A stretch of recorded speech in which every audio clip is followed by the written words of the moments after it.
अभी सब्सक्राइब करें हमारे चैनल को और साथ में बेल आइकन को भी दबाना ना भूलें।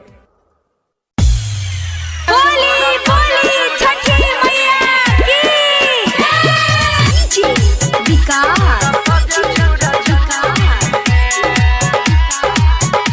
डीजे दीपक अभी आप सुन रहे हैं दीपक म्यूजिक इंटरटेनमेंट की प्रस्तुति।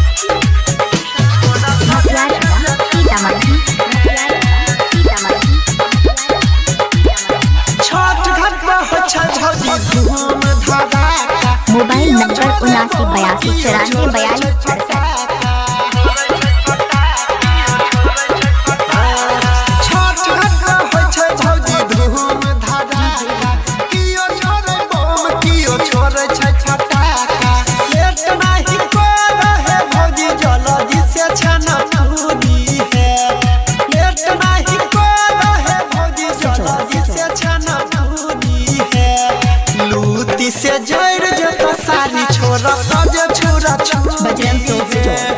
लूटी से जर जता सारी छोरा ताजे छोरी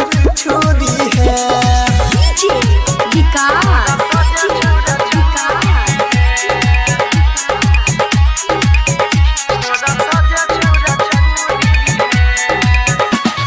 छठ माई के पूजा छै अभी आप सुन रहे हैं दीपक म्यूजिक इंटरटेनमेंट की प्रस्तुति।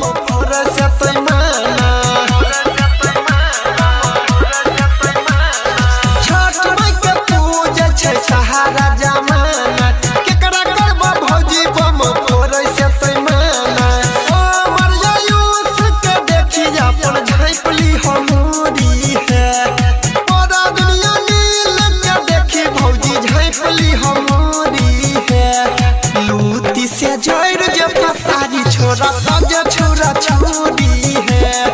लूटी से जर जता सारी छोरा ताजे छोरा छोरी है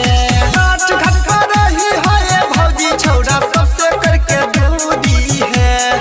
लूटी से जर जता सारी छोरा ताजे छोरा छोरी